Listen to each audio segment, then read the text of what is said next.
ఈరోజు మన కుటీరం లాస్ట్ రోజు మన గురుస్వామి గత 25 సంవత్సరాల నుండి ఈ కొత్తవాడలో 26 సంవత్సరాల నుండి గురుస్వామి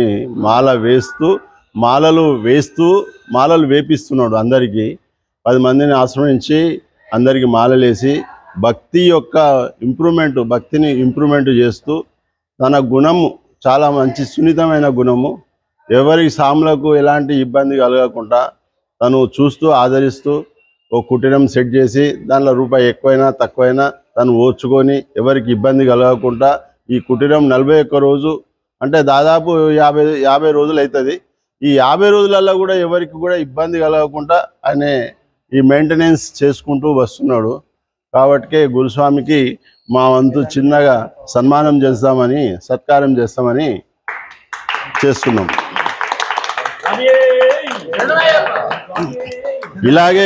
ఇలాగే గురుస్వామి ఎల్లవేళలా మమ్మల్ని ఆదరించి అందరం కలిసి ఇలాగే భక్తిపూర్వకంగా కుటీరము నడిపిస్తూ జై శ్రీరామ్ జై శ్రీరామ్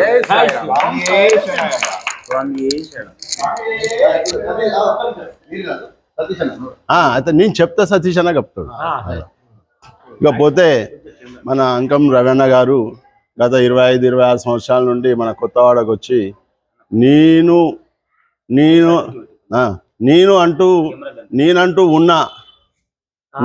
నేనంటూ ఉన్నా అని చెప్పంటూ మాకు కూడా కొత్తవాడలో ప్రతి ఒక్కరికి అంటే ఎలాంటి సహకారమైనా నేను అందిస్తా నేనున్నా అని చెప్పని మాకు ధైర్యం ఇస్తూ కొత్తవాడలో అందరికి కూడా సహకరిస్తూ తను సంపాదిస్తున్న ధనంలో కొంత సహకరించి పేదలకు సహకరించాలి, భక్తిపూర్వకంగా కూడా అందరికీ చేయాలి, భక్తిని పెంపొందింపజేయాలి అనే ఒక ఉద్దేశంతో రవణ కూడా ముందుకొచ్చి మాకు కుటీరం ఇచ్చి 1 రూపాయి కూడా తీసుకోకుండా నీళ్ళు ఇచ్చి ఆశ్రమం ఇచ్చి పూజకు సమానిచ్చి సర్వం మాకు సమకూర్చి లాస్ట్కు ప్రయాణంలో కూడా మాకు సహకరించి ఆయన ఈ రోజు వరకు మాకు సహకరించడం జరిగింది. కాబట్టి రవణ కూడా ఎల్లవేళలా ఇలాగే కుటీరం ఇస్తూ సహకరించాలని కోరుకుంటూ అయ్యప్ప భక్తుల ద్వారా మేము సన్మానం చేస్తున్నాం. సతీష్ గారిని సన్మానించగలిసిందిగా కోరుతున్నాం.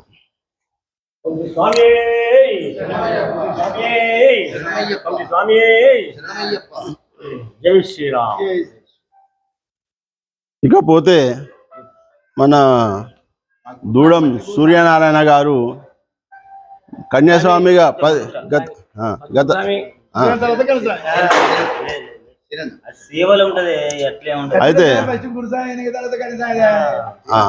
అయితే పులిసీనన్న గారు అతను కూడా గత 25 సంవత్సరాల నుండి మల్లన్నకు ఎదురుగానే ఇల్లు తీసుకొని షాప్ పెట్టుకొని కొత్తవాడలో నివసిస్తూ మల్లన్నకు అనుగుణంగా అనుచరుడుగా నివసిస్తూ ఈ యొక్క ఎలాంటి కార్యక్రమమైనా తను నేనున్న బాబాయ్ అంటూ ముందుకు వచ్చి సహకరిస్తూ నడిపిస్తున్నాడు. తను ఇంకోటి కుటీరము ఎప్పుడు కూడా మేము అయ్యప్ప స్వామి మాల వేసినప్పుడు సహకరించి మల్లన్న లేని సమయంలో మల్లన్న ఉన్నట్టుగా సహకరించి మాకు సేవలు చేయడం జరిగింది. గురుస్వామి లోటును తీర్చి 2వ గురుస్వామిగా మన పులిసీనన్న 2వ గురుస్వామి ఖచ్చితంగా అది మా మనసులో ఎప్పుడో ఉన్నది. 2వ గురుస్వామిగా మేము అనుకుంటున్నాం. కానీ తను కూడా మల్లన్న గురుస్వామి సమయంలో అందుబాటులో 1 గంట 2 గంటలు లేని సమయంలో మాకు తను నేనున్నా అంటూ మాకు సేవలు చేసి వంటలు చేసి పెట్టడం జరిగింది. తనకు కూడా కృతజ్ఞతలు చెప్పడం జరుగుతూ ఉన్నది. తనకు సన్మానం చేయాల్సిందిగా మన మల్లికార్జున స్వామి అదే చెప్పిన ఇప్పుడు అదే చెప్పిన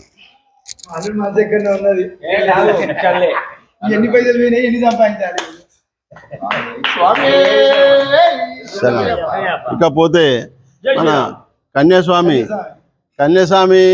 గత 15 సంవత్సరాల నుండి అనుకుంటా ఇల్లు కట్టి ఇల్లు కట్టిన కాంచెల్లి తను కూడా మాకు అయ్యప్ప స్వాములకు సహకరిస్తూ ప్రతి సంవత్సరం సహకరిస్తూ మాలు వేసుకోకున్నా కానీ సహకరిస్తూ చందాలు వసూలు చేసుకొస్తూ తనకు తెలిసిన ఫ్రెండ్స్ దగ్గర నుండి అయ్యప్ప స్వాములకు మనం సహకరిస్తే మనకు పుణ్యం ఉంటుంది అంటూ తను కూడా చాలా వరకు కష్టపడి కొంత చందాలు తీసుకురావడం కొన్ని డబ్బులు తీసుకురావడం జరిగింది. ఆ డబ్బులను కూడా ట్రావెల్లో క్రమశిక్షణతోటి మంచిగా ఖర్చు పెట్టి ప్రతి ఒక్క అయ్యప్పకు ఎలాంటి ఇబ్బంది కలగకుండా ఆ సమయంలో ఫుడ్ కానీ ఛాయ్ కానీ ప్రతి టిఫిన్ కానీ అన్నీ కూడా సమకూర్చడం జరిగింది. ప్రతిదీ కూడా రూపాయి మనము వేస్ట్ చేయొద్దు, ఎంత మిగిలించుకున్నాడో అని చెప్పని కూడా కొందరికి మనస్పర్ధలు ఇట్లాంటివి రాకుండా ప్రతిదీ కూడా ఏ డేట్ వేసి ఆ డేట్ ప్రకారంగా రాయడం జరిగింది. ప్రతిదీ మళ్ళా నేను తెచ్చినా కానీ నేను వీళ్ళకి ఎందుకు చెప్పాలి అని అనుకోకుండా అందరికీ లెక్క చూపెట్టడం జరిగింది. కాబట్టి ఆయనను కూడా మేము అయ్యప్ప స్వాములము సన్మానించడం జరుగుతూ ఉన్నది.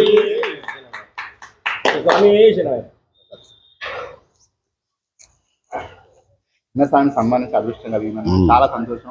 అది స్వాములు అందరికి స్వామి శరణ స్వామి ఏమైనా తప్పుంటే క్షమించండి. అందరికి స్వామి శరణ స్వాములు. శారదాపీఠం యొక్క